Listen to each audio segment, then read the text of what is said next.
Bonjour à toutes et à tous et bienvenue à la conférence du troisième trimestre 2025 de l'Observatoire Crédit Logement CSA.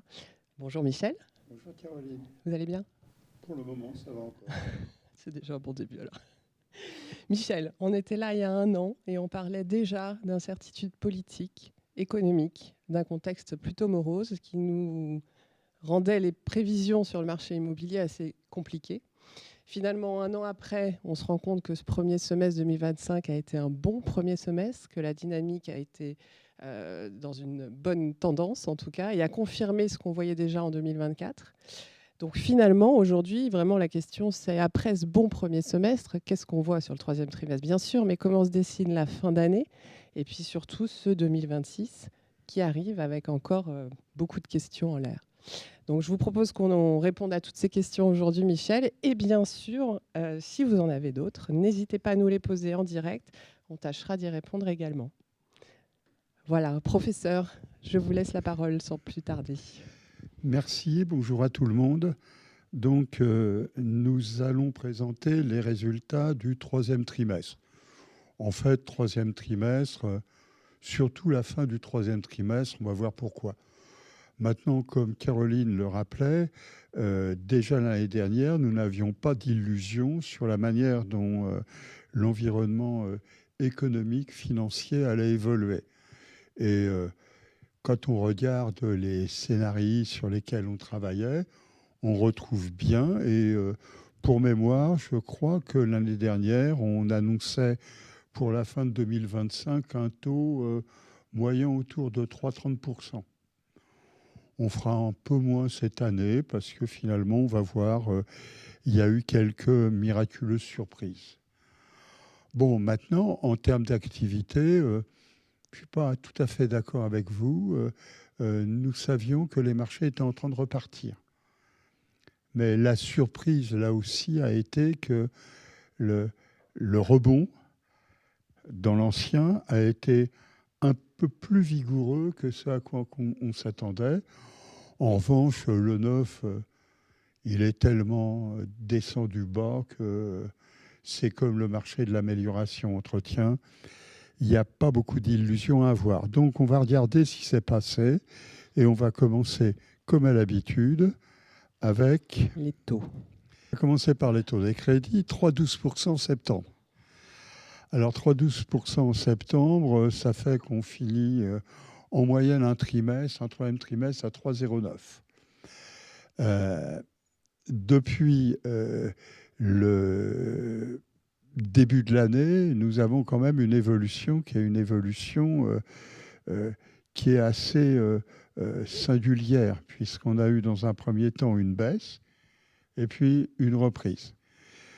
Maintenant, la remontée du taux moyen, puisque c'est de cela dont on parle ici, la remontée du taux moyen a pu surprendre sur septembre 5 points de base de plus. Alors qu'en réalité, depuis le mois d'avril à peu près, nous étions bon mois, mauvais mois, stabilisés à 3,07. Cette stabilisation ne nous avait pas surpris, ne nous surprend toujours pas. Puisqu'en réalité, les établissements de crédit avaient cherché par cette gestion des taux à accompagner le marché des crédits immobiliers et les marchés immobiliers en général. Et puis, on a vu qu'il y avait des stratégies promotionnelles de la part de beaucoup d'établissements de crédit, qu'il y avait des volontés d'attirer de nouvelles clientèles. On en a parlé à plusieurs reprises, on va y revenir.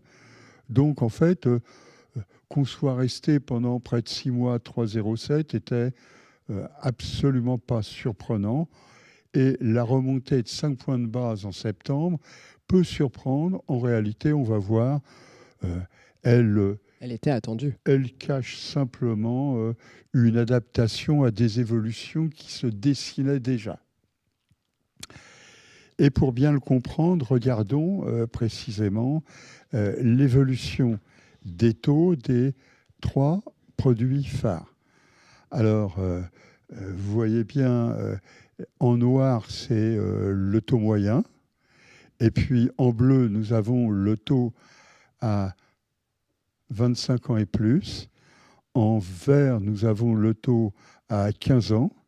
Et puis, au milieu, en rouge, sur le taux moyen maintenant, nous avons le taux à 20 ans.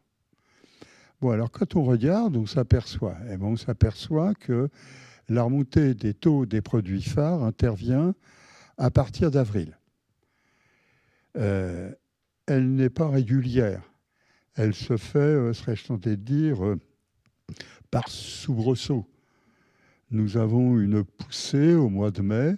D'ailleurs, tous les marchés au mois de mai ont eu une évolution un peu détestable. Et puis, la remontée s'est réamorcée à partir de la fin du printemps. Et la remontée des taux des produits phares se poursuit régulièrement. Et d'ailleurs, quand on regarde ce qui s'est passé au cours des 6 derniers mois, des 8 derniers mois, on s'aperçoit tout de même que les évolutions ont été non négligeables sur les produits phares. Alors, si on prend par exemple les taux sur les produits à 20-25 ans, nous sommes depuis le printemps sur une augmentation de 10 points de base. En revanche, si nous prenons le 15 ans, nous sommes avec une augmentation de seulement 4 points de base. Or, il se trouve qu'à l'intérieur de cela, et on va y revenir en le détaillant un peu plus que ce qu'on fait habituellement, nous avons eu une modification de structure à l'intérieur de la production. Et on va voir que cette modification de structure permet de comprendre, permet d'expliquer la raison pour laquelle, alors que les taux des produits phares montaient, des fois vite, très vite, eh bien, le taux moyen a traîné les pieds jusqu'au mois de septembre, où là, l'ajustement a été quand même significatif. Maintenant, comprenons bien que toutes les clientèles n'ont pas été traitées de façon identique. Si on prend les clientèles du premier groupe, c'est-à-dire le 25% de la production, qui est le 25% associé, si on veut simplifier, au meilleur profil d'emprunteur, l'évolution a été très modérée depuis 6 mois. En revanche, si on prend les troisième et quatrième groupes, là qui rassemblent les emprunteurs, qui sont les emprunteurs, on va dire, au profil les moins attractifs, les moins solides peut-être, eh bien, nous sommes sur des augmentations de 20 points de base. C'est énorme, 20 points de base en 6 mois. Là, il faut bien le comprendre. Et il est évident que derrière le taux moyen, eh bien, on ne l'a pas véritablement vu. Alors maintenant, comprenons bien, pour bien finir sur cette déformation dans la structure des taux, lorsque nous étions en mars dernier, nous avions moins de 30% des prêts qui étaient accordés à plus de 3,10%. Aujourd'hui, nous sommes à 60%. On voit bien qu'il s'est passé quelque chose. Mais on voit bien dans votre tableau d'ailleurs que c'est principalement le premier groupe qui finalement, il y a un petit peu du deuxième qui reste en dessous de ces 3%. Quoi. Et alors qu'en réalité, lorsqu'on prend le quatrième groupe, on le voit, nous sommes sur des prêts à 20 ans ou à 25 ans à 3,5, voire 3,6%. Oui. Donc ce qui est un peu autre chose. Hein. C'est la raison pour laquelle on insiste toujours sur le fait qu'il y a nécessité de raisonner peut-être globalement pour voir se dessiner les grandes tendances, hein, comme par exemple la Banque de France peut le faire. Mais si on veut analyser le marché, il faut descendre sur les détails des catégories de clientèle. Sinon, on ne comprend pas ce qui est en train de se passer. Maintenant, derrière cette évolution des taux, nous avons une situation qui est une situation remarquable depuis un an. Nous sommes sur des durées moyennes qui sont des durées moyennes élevées, très élevées. 250 mois sur le troisième trimestre depuis un an. Au-delà des fluctuations d'un mois sur l'autre, etc., on reste sur les durées les plus élevées qu'on a connues. Alors, l'Observatoire depuis 2001. Voilà. Et puis, si on voulait aller plus loin, en réalité, on n'a jamais connu de durée aussi élevée si on connaissait des durées plus longues avant la réforme du financement du logement de 1977, lorsqu'il y avait, par exemple, des prêts HLMA, HLM Accession, qui étaient des prêts versés par les CPHLM et qui étaient des prêts à 35 ans ou 40 ans. Voilà, bon, c'est un autre monde, une autre histoire, mais si on reste sur une situation qui est une situation comparable, on n'a jamais eu de durée aussi longue, 250 mois. Pour autant, heureusement, pourrait-on dire, parce que dans le même temps, nous avons évidemment, on vient de le dire, cette histoire des taux des crédits sur lesquels on ne peut plus trop compter pour améliorer la solvabilité des emprunteurs. Et puis surtout, maintenant, je crois que tout le monde finit par l'avoir vu, l'augmentation des prix. Et l'augmentation des prix est rapide, très rapide, à un point tel que la solvabilité des emprunteurs est une solvabilité qui est déstabilisée. D'ailleurs, depuis le début de l'année, l'annuité de remboursement moyenne est stable. Elle avait diminué, par exemple, en 2023, 2024, et puis elle remonte. Bon, donc, ce qu'il y a comme conséquence que si on regarde l'annuité d'aujourd'hui, elle est inférieure d'un peu plus de 10% à ce qu'on pouvait connaître à la fin de l'année 2023. En revanche, elle est plus haute de près de 20% par rapport à ce qu'on connaissait à la fin de l'année 2021, juste avant, finalement, la modification de stratégie de la Banque centrale européenne en matière de gestion des taux. Voilà. C'est sûr que ce qu'on peut dire, Michel, c'est que la durée, aujourd'hui, ne peut plus, à elle toute seule, absorber ces augmentations de taux, ces augmentations de coûts d'opération. Et finalement, on arrive malgré tout à des conditions qui deviennent un petit peu moins favorables, peut-être. Alors, on a de bonnes conditions, finalement. Ne nous trompons pas, on a de bonnes conditions de crédit qui ont pratiquement jamais été aussi bonnes, si on voulait pousser le bouchon un petit peu plus loin. Mais d'un autre côté, on ne s'attend pas à ce que ces conditions s'améliorent. Voilà. Alors maintenant, justement, parce que derrière cela, il y a une transformation de la structure de la production. Alors habituellement, ce qu'on fait, c'est ce qui est récapitulé sur le graphique. Beau graphique avec des courbes en couleur. Et on voit bien que finalement, on a eu une augmentation de la durée des prêts accordés, ce qu'on a vu précédemment, et les prêts à plus... les prêts à 20-25 ans ont vu leur poids dans le marché s'élever.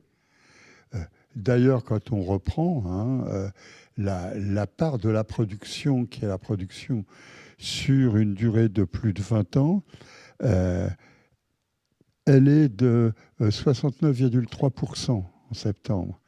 L'année dernière, elle était de 65,3%, donc on voit bien. Et puis, on ne va même pas, sauf pour se faire plaisir, dire qu'avant la recommandation du HCSF, c'était à 48,1%. Bon, maintenant, si on regardait ça, on ne comprendrait pas ce qui s'est passé sur la déformation et les conséquences que ça a pu avoir sur la dynamique du taux moyen. Pourquoi est-ce que finalement le taux moyen a pris ce coup de 5 points de base en septembre? Eh bien, regardons et revenons sur une autre présentation du découpage de la production. La part des prêts de 25 ans et plus. Ce n'est pas les prêts qui sont les prêts de 20 à 25 ans. Oui, c'est la courbe noire. Voilà. C'est une petite partie de la production. Non, non, non, non, non, non, non. Les prêts à 25 ans et plus voient leur poids dans la production reculer. Attention, faut être bien attentif. Il y a les prêts à plus de 25 ans. C'est la courbe en noir. Mais là, je vous parle des prêts à 25 ans et plus, dont les prêts à 25 ans.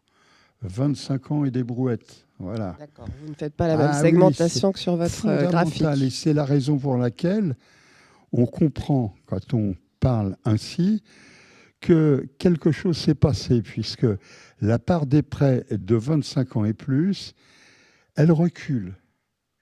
Elle était de 46,3% en septembre, mais souvenons-nous qu'au début de l'année, cette part était de 51,9%.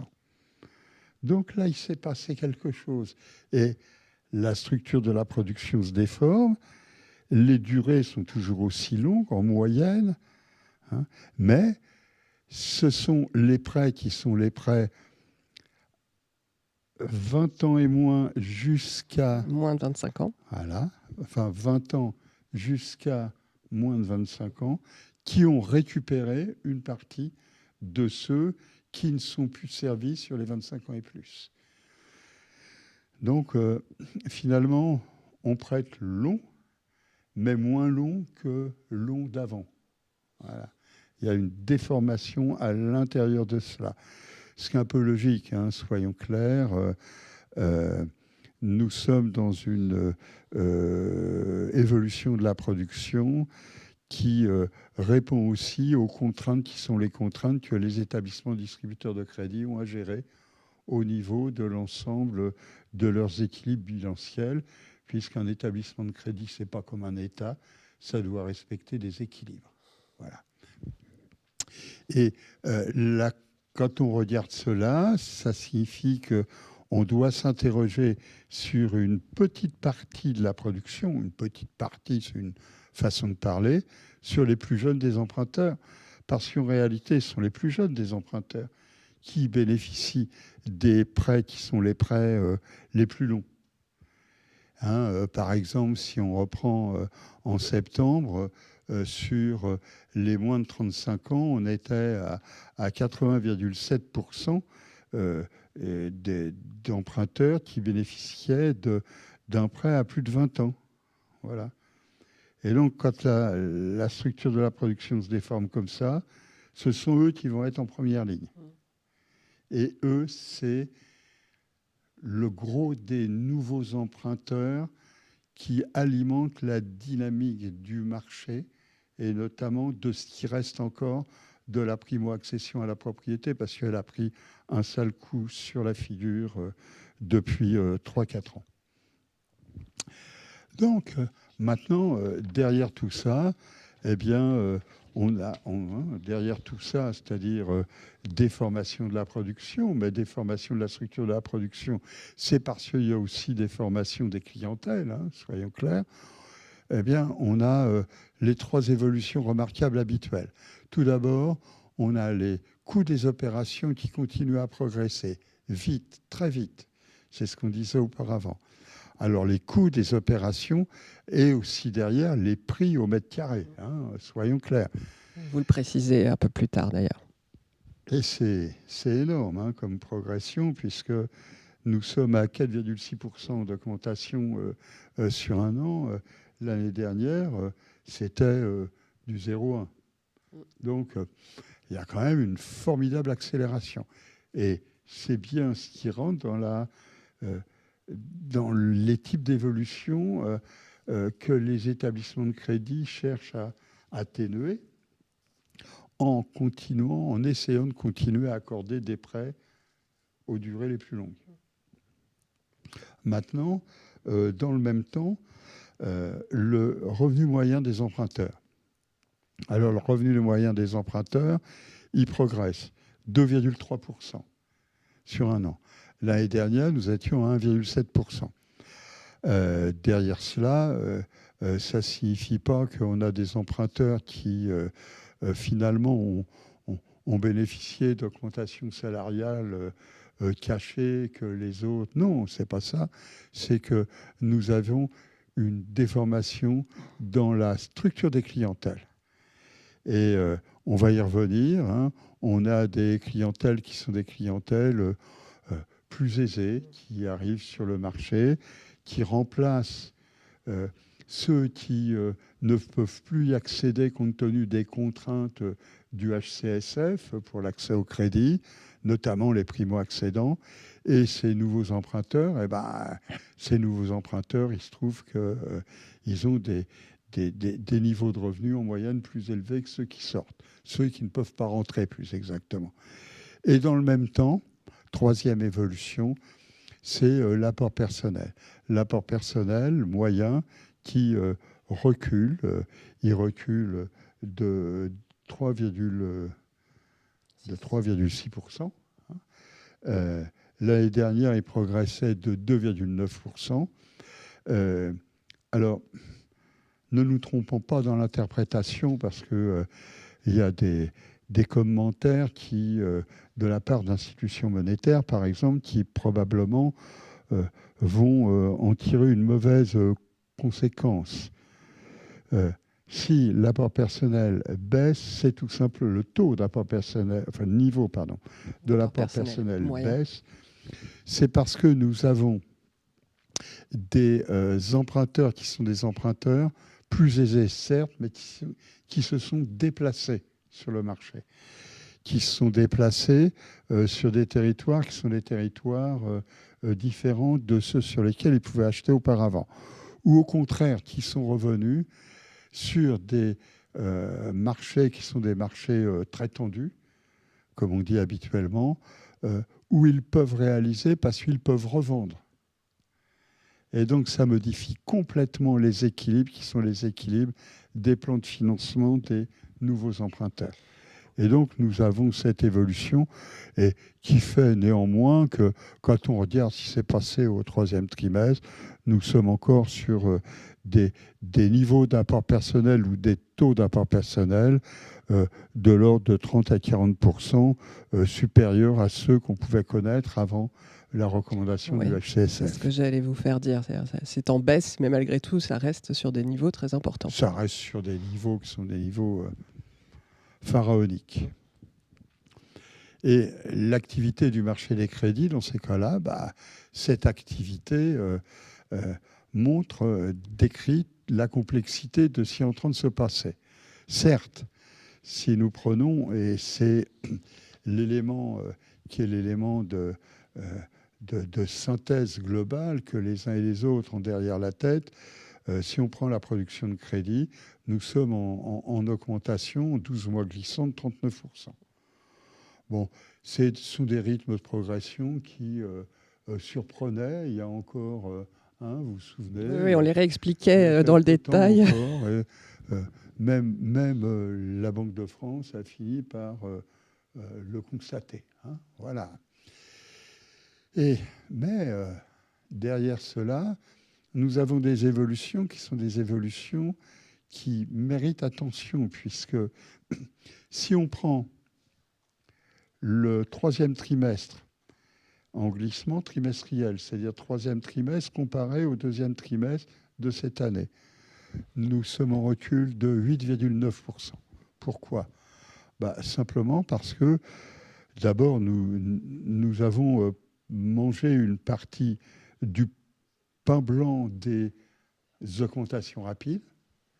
Donc, nous sommes toujours sur des progressions soutenues, mais des progressions qui vont être de moins en moins soutenues, même si on reste sur des niveaux de production très élevés et s'il n'y a aucun risque de recul de production. On parle d'un ralentissement peut-être ? Donc nous sommes simplement là, nous commençons à retrouver le profil saisonnier habituel du marché. Le profil saisonnier habituel du marché, c'est un troisième trimestre qui est un troisième trimestre plus tranquille. Alors, on a l'habitude de dire c'est normal, tout le monde part en vacances, tout ça. Et on sait que le mois de septembre est un mois de reprise, mais la seconde quinzaine de septembre, pas la première. Ouais. Parce que la première, bon, voilà, c'est la rentrée. On ses vacances au bureau, hein, Caroline, et puis voilà. Donc.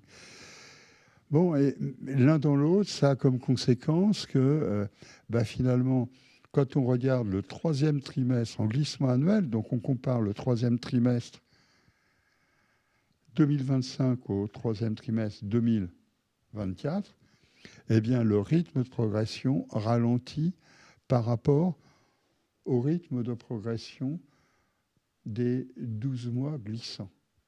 Donc là, nous sommes bien en ralentissement, pas recul, encore une fois, en ralentissement. Et tous les marchés sont concernés par cela. C'est ce qui est important.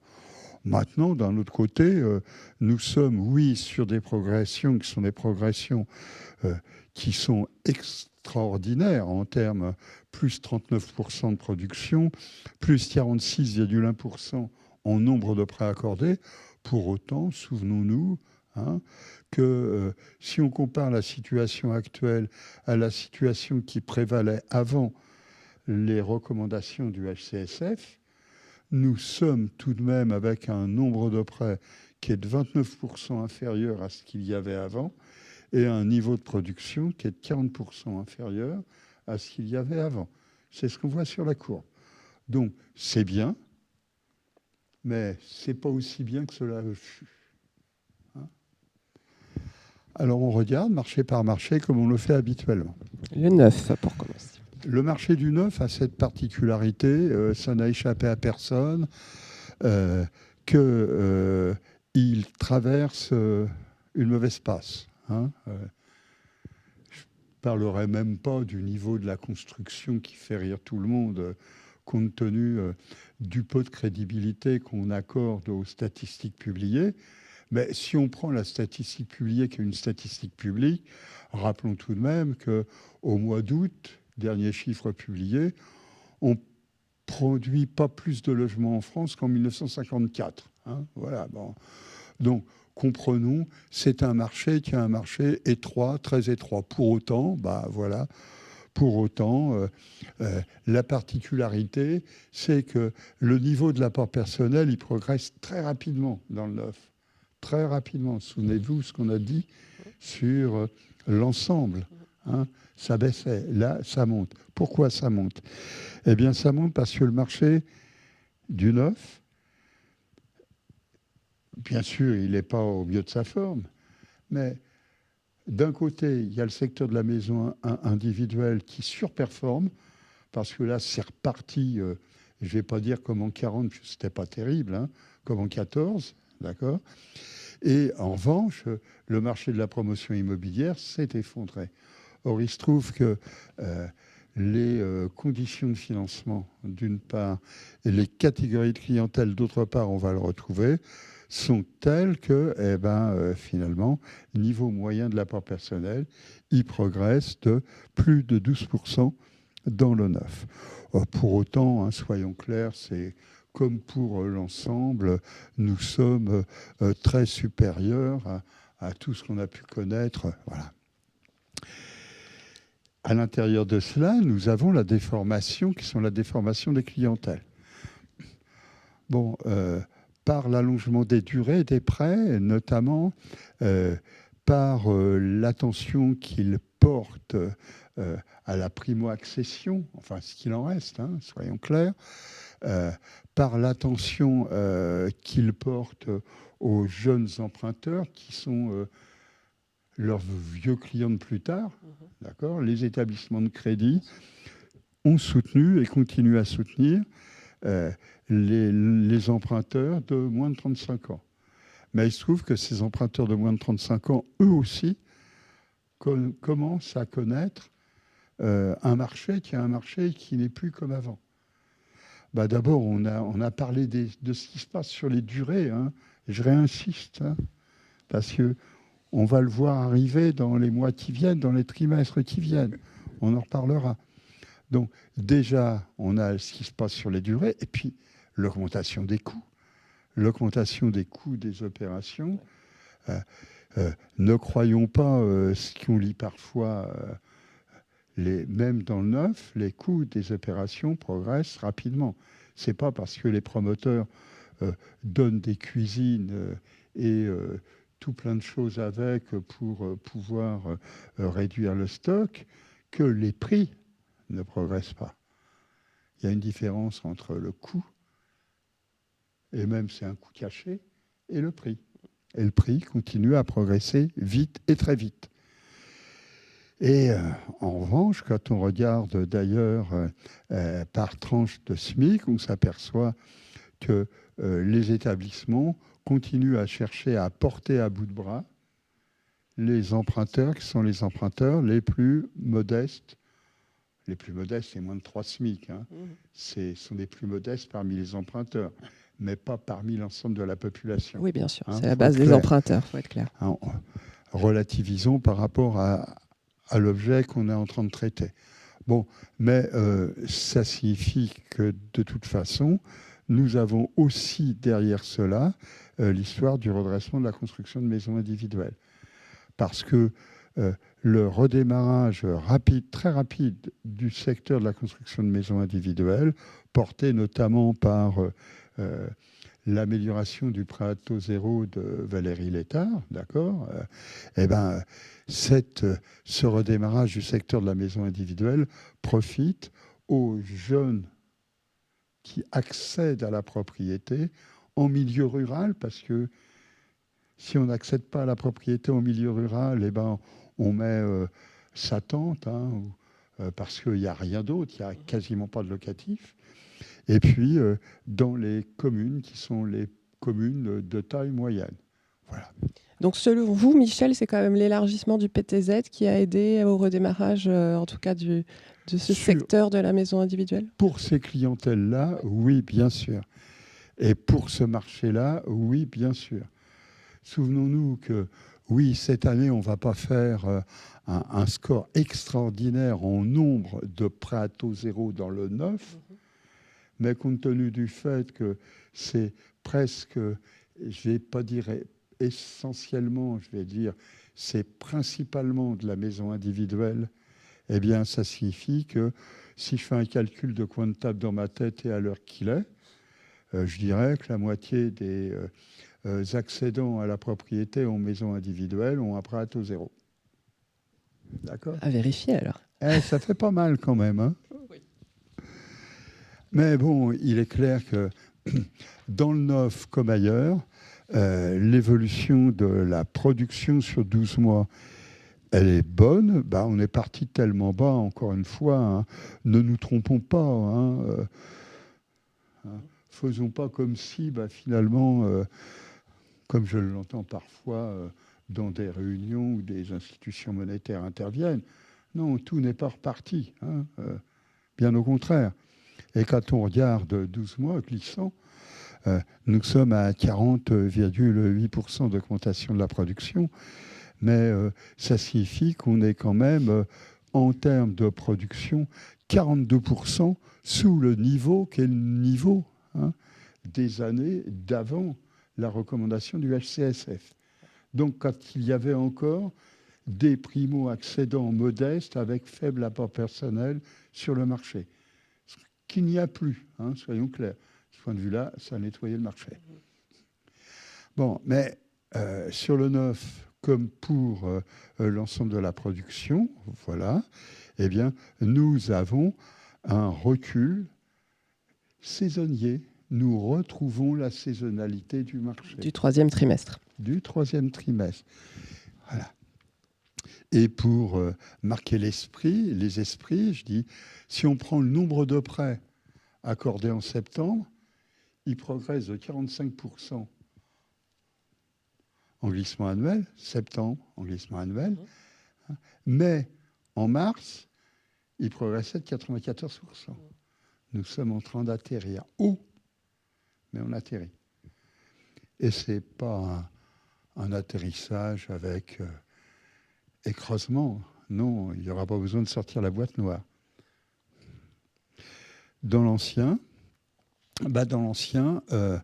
nous sommes sur le profil qui est le profil de l'ensemble du marché quand on regarde l'apport personnel, puisque dans l'ancien, nous sommes en recul d'apport personnel. Pourquoi recul d'apport personnel? Eh bien là, nous retrouvons la transformation du marché qui revient. Alors pourquoi? Tout simplement parce que les clientèles se modifient avec le redémarrage du marché rapidement sur des territoires. Nous avons ceux qui semblaient ne plus être là pour certains, mais qui sont très nombreux, les ménages à revenus moyens, qui accèdent à la propriété beaucoup plus que par le passé. Or, ceux-là, ils arrivent sur un marché où auparavant, il y avait beaucoup plus fréquemment des ménages à revenus élevés. Or, je ne surprendrai personne en disant que les ménages à revenus élevés ont des apports personnels moyens supérieurs aux ménages à revenus moyens. Voilà, donc on se trouve avec cette évolution. Mais bon, pour autant, nous sommes encore sur des apports personnels, compte tenu de cette baisse, qui reste substantiellement supérieure à ce qu'on pouvait connaître avant 2019.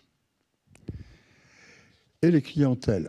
Les clientèles, ce n'est pas ce qui se passe sur l'ensemble du marché ou sur le neuf, puisque les moins de 35 ans voient leur poids dans le marché reculer. Voilà. Leur poids recule, ce n'est pas l'effondrement, mais c'est un repli, qui se réalise au rythme du regonflement des catégories 35-45 ans. Alors, souvenons-nous que les 35-45 ans, c'est la tranche d'âge où on accède à la propriété. Ça ne signifie pas que les autres, ils n'accèdent pas. Mais ça signifie que la moitié des accédants, on les trouve sur cette tranche-là. Voilà. Et donc, comme ce sont des ménages à revenus moyens qui vont revenir, c'est ce qu'on disait avant, ceux-là, ils vont reprendre les profils qui sont les profils habituels, les cursus résidentiels habituels. Et donc, ça signifie que ceux-là, leur poids dans le marché va s'élever. Et quand leur poids dans le marché s'élève, le poids de ceux qui étaient restés dans le marché va se réduire. Et donc, les moins de 35 ans. On voit que cette baisse quand même des moins de 35 ans, Michel, elle est depuis 2021. Alors, elle est légère, mais elle est régulière. Et, ça s'améliore. Ça ne s'améliore pas, oui, exactement. Dans un premier temps, les moins de 35 ans ont vu leur poids dans le marché se réduire au fur et à mesure de la contraction du marché, puisque quand le marché de l'ancien s'est contracté, il s'est contracté avec la sortie des primo-accédants modestes, avec des taux d'apport personnel bas, moins de 10%. Voilà. On ne les a plus jamais vus dans le marché. Et donc, on a vu cela, puisqu'il se trouve qu'à moins de 35 ans, la probabilité d'avoir un apport personnel plus bas que quand il y a 45 ou 55 ans est quand même plus forte. Voilà. Et en revanche, quand on regarde les tranches de revenus, là, on s'aperçoit que depuis 2 ans, nous avons effectivement un redéploiement du marché. Redéploiement du marché sur des catégories d'emprunteurs plus aisées, et notamment, on voit sur des 5 SMIC et plus, et quand on met comme ça les structures en perspective, on s'aperçoit que ce qui baisse sur les moins de 3 SMIC, on le récupère en partie et presque intégralement sur les 5 SMIC et plus. Le marché se transforme. Et ne disons pas que le marché aujourd'hui voit revenir des primo-accédants. Je crois que c'est clair. Mais évidemment, en termes d'évolution du marché des crédits, on retrouve ce qu'on a déjà vu. Hein. On ne va pas épiloguer. 41,5% d'augmentation de la production, 53,2% d'augmentation du nombre de prêts, mais un troisième trimestre qui a retrouvé son profil saisonnier habituel. Et avec quand même, quand on prend la production au troisième trimestre en glissement trimestriel, moins 12,7%. Oui, c'est plus marqué que dans l'ancien. C'est marqué, c'est beaucoup plus marqué que sur le neuf, ce qui est normal. Compte tenu des tailles de marché, je ne vais pas reprendre tout ce que j'ai dit avant. Voilà.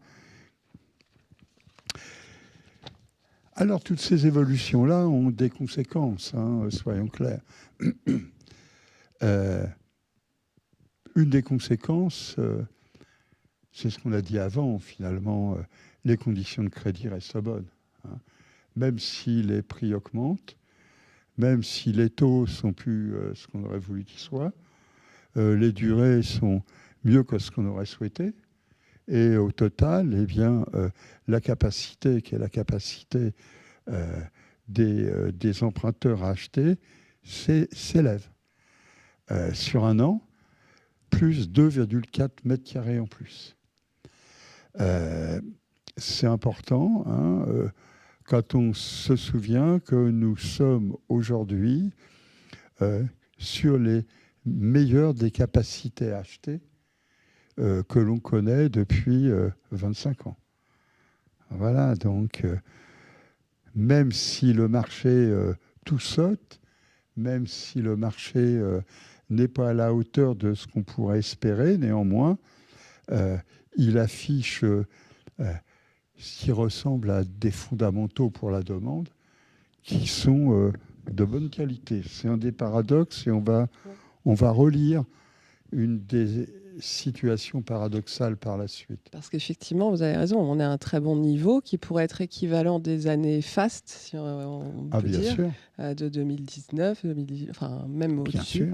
Donc ça paraît effectivement un petit peu étonnant. Comme vous cherchez à me contrarier systématiquement et que vous m'avez dit il ne faut pas qu'on passe trop de temps sur la présentation, je n'ai pas mis les indicateurs de solvabilité de la demande. D'accord ? Mais vous les connaissez par cœur. Les indicateurs de solvabilité de la demande, c'est la même chose. Ils sont excellents, excellents. Voilà. C'est un des paradoxes. Ouais. Et je vous rappelle, dans sa note de conjoncture de septembre, l'INSEE a bien souligné que l'immobilier était un des rares secteurs de l'économie française qui contribuait à soutenir la croissance économique. Elle n'est pas très forte, vous me direz, il n'y a pas de mal à la soutenir. Néanmoins, les autres ne soutiennent pas, comme le secteur de l'immobilier. Alors, ne nous trompons pas, le secteur de l'immobilier, c'est l'amélioration entretien, la construction, même si elle est dans ses chaussettes, et les transactions immobilières. C'est l'ensemble. Bon, mais toujours pareil, et on insiste là-dessus, on ne cesse de le répéter. En fait, ça ne se passe pas partout pareil. Toutes les villes ne se comportent pas de la même façon, toutes les régions ne se comportent pas de la même façon. Et d'ailleurs, les mois d'été sont des mois d'été qui sont très bons dans certaines régions de France, mais qui sont catastrophiques dans d'autres régions de France. Et quand on regarde les villes, eh bien, qu'est-ce qu'on voit ? On s'aperçoit qu'on a, sur un an, les 2 tiers des villes où la capacité à acheter s'est accrue, et puis 1 tiers des villes où la capacité à acheter s'est réduite. Alors, quand la capacité se réduit, parce qu'on va parler, comme on fait pour la SNCF, de ce qui ne marche pas. Alors, quand la capacité se réduit, alors pourquoi elle se réduit ? Elle se réduit parce qu'on a eu des hausses de prix très rapides. Voilà.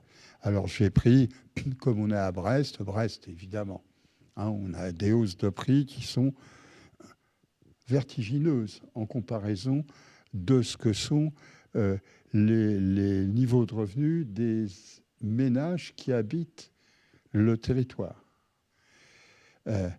Caen, c'est la même chose. Et puis on voit des villes qui sont des villes auxquelles on ne pensait plus, Perpignan ou Toulon. Voilà. Où on a des hausses de prix. Parce qu'on a des insuffisances d'offres sur les marchés. Parce qu'on a des restrictions à la construction. Parce que, voilà. Et donc, conséquence de l'histoire, la hausse des prix est associée, dans ces cas-là, à une réduction de la capacité. Et puis, on a d'autres marchés qui sont des marchés sur lesquels ce ne sont pas les prix qui ont vraiment cru, mais la demande n'est pas vaillante. Exemple, j'ai pris 2 villes, Angers et Dijon. Voilà, 2 villes où la capacité à acheter baisse parce que la demande derrière, elle n'est pas là. Et puis on a d'autres villes, alors je ne donnerai pas de nom pour ne pas fâcher, mais tous ceux qui liront verront de quoi je veux parler. Il y a des villes où le marché est délaissé pour plein de raisons. Problème de sécurité, problème... voilà.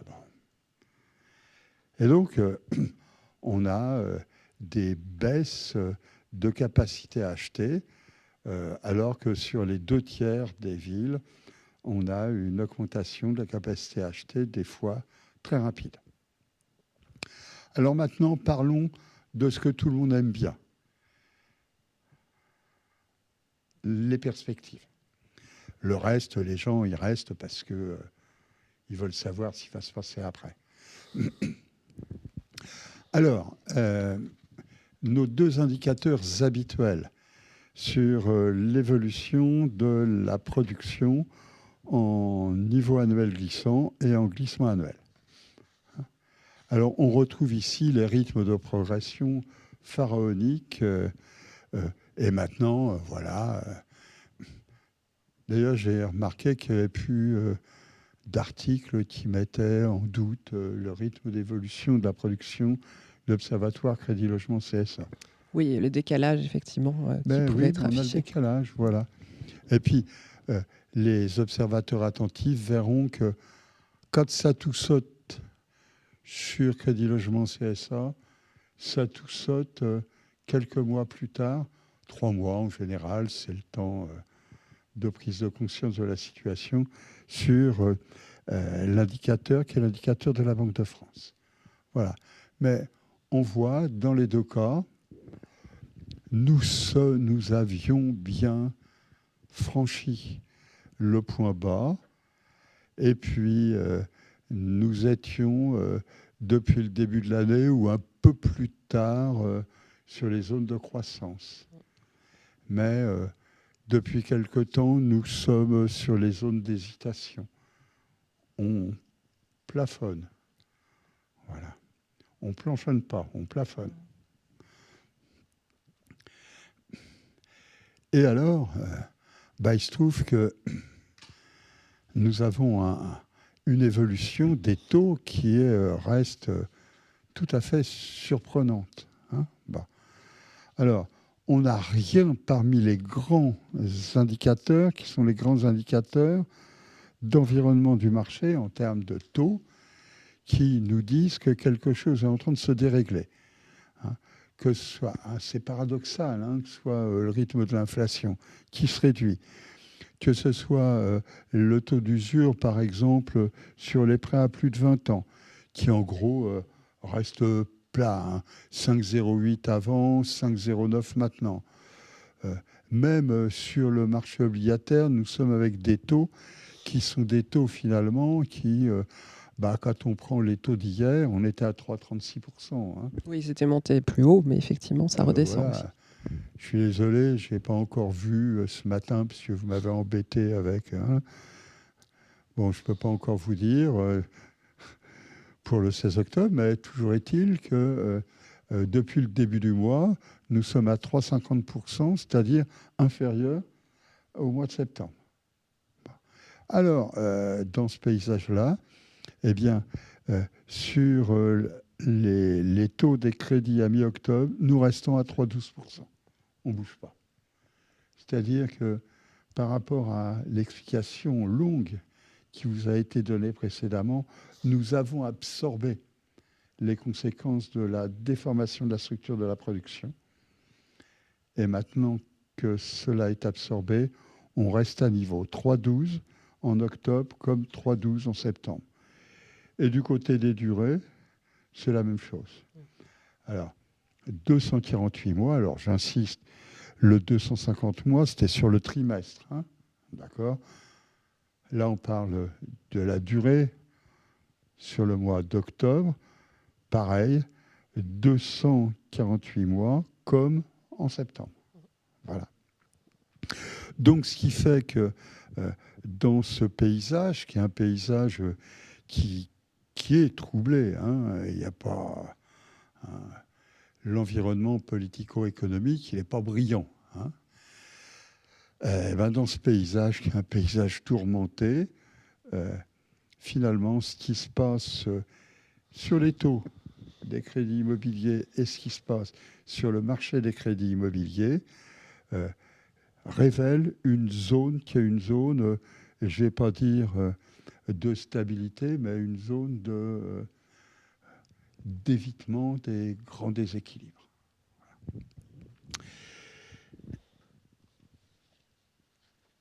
Et pour l'avenir, compte tenu de cela, si on regarde les scénarios macroéconomiques, soyons clairs, hein, 2025, ça ne va pas être brillant. 0,7% de croissance du PIB. Alors bien sûr,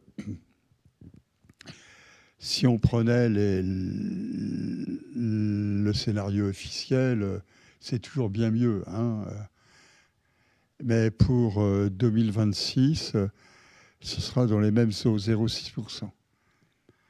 Je crois que si on pouvait en douter avant, la lecture des grandes orientations de la loi de finances, du projet de loi de finances pour 2026, s'il passe les épisodes qui sont les épisodes d'émotion de censure, il y a toute raison de croire que la croissance ne va pas être brillante non plus en 2026.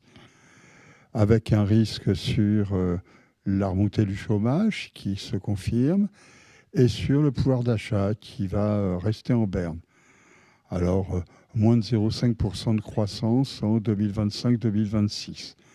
Alors, dans ce paysage-là, il y a un facteur qui avait soutenu les taux de la BCE qui s'épuisent. Hein. À peu près tout le monde est d'accord pour dire qu'on va encore avoir une baisse de 25 points de base. Mais que par la suite, donc la suite 2026, n'apportera pas de nouvelles baisses du taux de la BCE.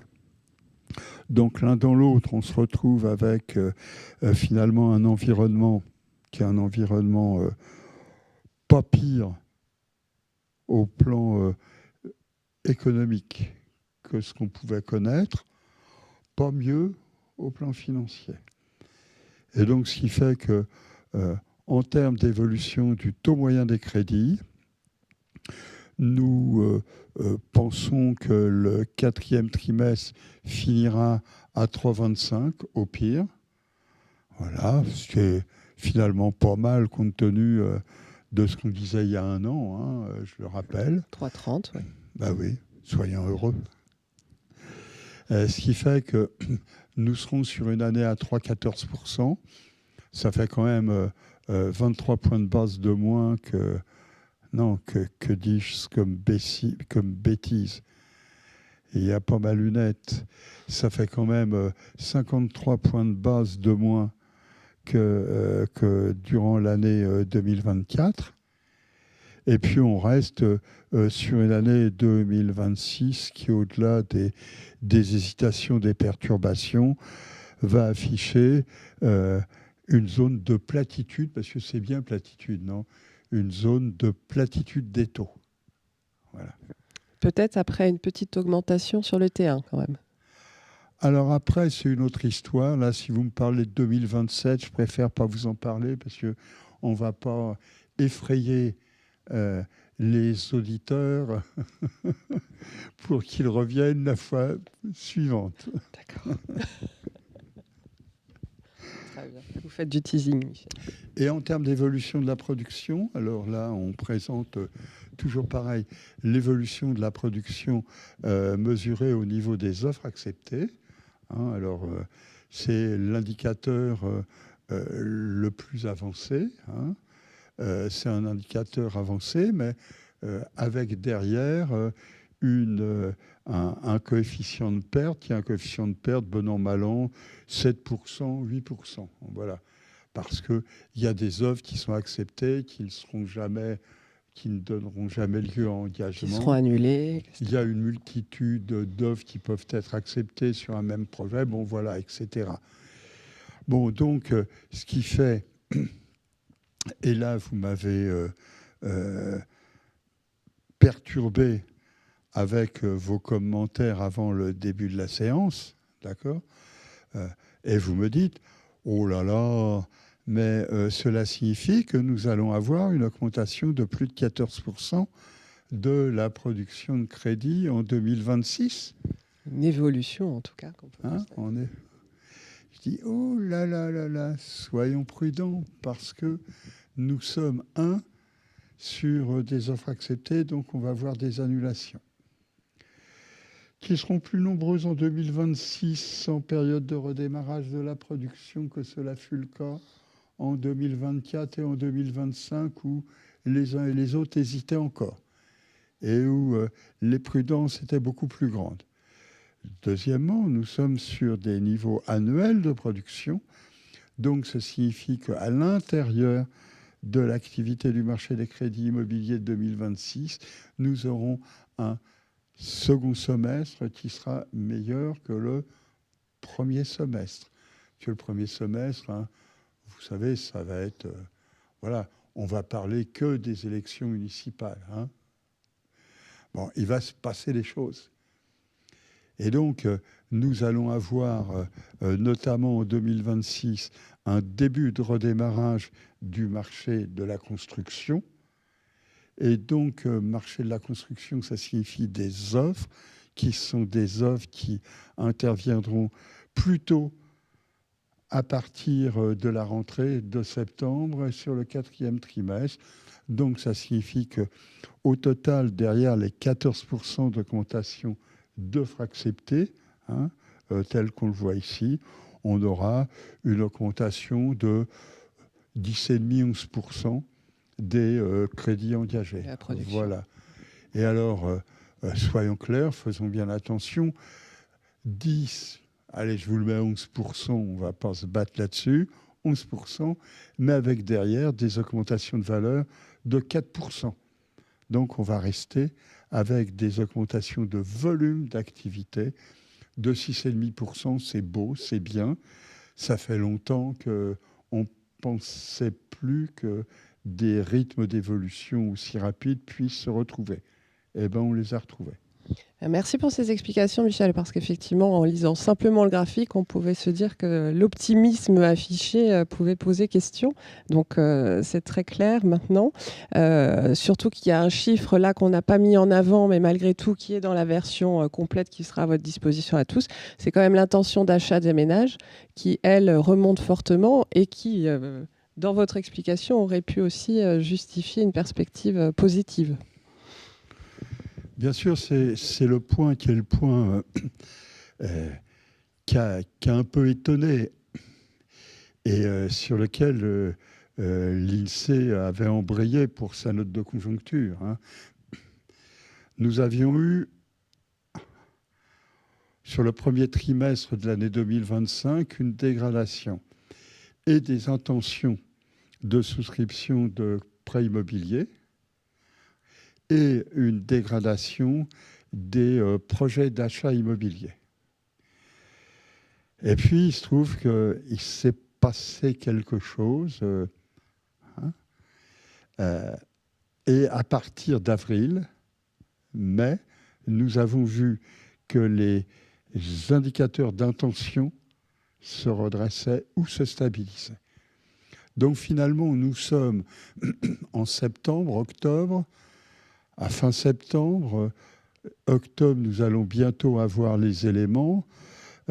Nous sommes finalement sur une amélioration qui est une amélioration des intentions auxquelles on ne s'attendait peut-être pas, compte tenu de la dégradation de l'environnement politico-économique. Voilà. J'ai toujours remarqué qu'il y avait une belle rationalité des ménages, beaucoup plus forte que la rationalité de décideurs, parfois.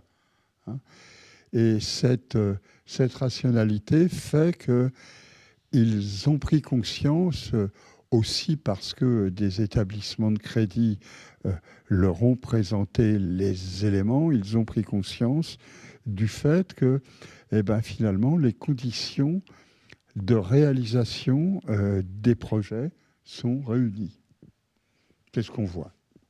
Sinon, on ne comprendrait pas, par exemple, qu'il puisse y avoir une telle remontée aussi rapide dans le secteur de la construction de maisons individuelles ou sur les marchés de la transaction de logements anciens. C'est très clair. Merci beaucoup, Michel. Écoutez, on arrive au terme de cette conférence. Je ne sais pas si vous avez des questions à nous remonter. On est à votre disposition avec le professeur pour y répondre. Écoutez, Michel, je crois que ça a été très clair comme exposé, comme d'habitude. Pensez-vous que les banques sont à nouveau en marge négative? La question est bien posée. Merci, M. Benamou. Voilà. Soyons clairs, dans les évolutions que l'on a pu décrire, il n'y a pas de facteurs qui soient des facteurs permettant de penser qu'il y a une amélioration des marges des établissements bancaires. Voilà. Il n'y a pas de facteurs non plus qui permettent de penser qu'il y a une forte dégradation. Suivant la manière dont on prend, on a une petite amélioration, une petite détérioration. Bon, je dirais que dans le principe d'incertitude, on a une relative stabilité. Mais bon, encore une fois, si on prend ces marges sur longue période, on s'aperçoit que ce n'est peut-être pas la meilleure des situations qu'on a pu connaître au cours du dernier quart de siècle. Voilà. Donc, dégradation, non, certes, probablement pas. Amélioration, non, on ne le voit pas. Maintenant, c'est la raison pour laquelle moi j'ai toujours remarqué, j'ai toujours salué l'engagement des établissements bancaires, parce que pour tenir les marchés, il y a des arbitrages qui ont été réalisés en interne. Le problème, on le voit, c'est que derrière l'arbitrage qui se trouve au niveau interne, on a des directions qui sont antinomiques entre la direction des risques et les directions commerciales. Voilà. Et les directions des risques ont tendance à tirer vers le bas, alors que les directions commerciales aimeraient qu'on fasse plus. Oui, c'est un débat Alors, permanent. merci pour cette présentation. Merci de dire merci. La rationalité, blabla, est-elle aussi le signe que les ménages sont habitués à l'instabilité ? Oui, oui, bien sûr. Oh oui, oui, certainement. Ce qui avait été remarquable, qui n'a pas été... là, je réponds à Monsieur Batiactu. Monsieur Étienne Gless. Je connais Batiactu. Je connais Monsieur Gless aussi. Voilà. ce qui avait été remarqué, c'était presque l'indifférence dont les ménages avaient fait preuve durant la grande crise économique et financière 2008-2009, où on avait l'impression que finalement, il y avait des exocètes, des missiles qui passaient dans le ciel, et que finalement, les uns et les autres continuaient à mener leur petit bonhomme de chemin. Bah, je dirais heureusement. Ouais. Heureusement, c'est ce qui fonde probablement la stabilité des économies. Hein. Et dans la période troublée qu'on connaît depuis, pas depuis 1 mois ou 2 mois, hein, soyons clairs, depuis 2 ans. Oui, bientôt, on le disait en introduction. L'instabilité, la période troublée qu'on connaît, a perturbé, parce qu'il y a la prise de conscience de ce déséquilibre, de cette situation nouvelle, de cette incertitude. Et puis, il y a une prise de conscience que cette instabilité, cette incertitude peut être surmontée. Et dans les décisions qui ont été prises par les ménages, nous avons très certainement cela. Et les enquêtes de conjoncture montrent bien que finalement, il se passe beaucoup de choses à côté. Puis d'un autre côté, les ménages sont devenus plus prudents. D'ailleurs, ce qui agace la Banque de France, hein, soyons clairs, avec le maintien de taux d'épargne aussi élevés, les ménages ont pris l'habitude d'épargner plus. Épargner plus pour préparer, pour faire face à un risque potentiel. Donc, ils se sont habitués, c'est leur rationalité. Et cette rationalité, quand on regarde simplement sur le dernier quart de siècle, elle ressort massivement. Alors bon, ça ne signifie pas non plus que la rationalité déplace les montagnes. Hein. Ça signifie simplement que ça évite les effondrements. Monsieur Fabien demande, au-delà du PTZ, quelles mesures pourraient permettre une relance plus forte du neuf? Oh, alors là, moi, je vais être fidèle à Mouillard. Je reste persuadé, pour l'écrire, l'illustrer et le déclarer lors des réunions qui sont organisées sur notamment l'accession à la propriété, que l'effondrement de l'accession à la propriété dans le neuf, c'est époustouflant, l'effondrement de l'accession à la propriété. Hein. Si je prends la primo-accession à la propriété dans le neuf, entre 2019 et aujourd'hui, c'est une réduction de moitié. 50% de baisse.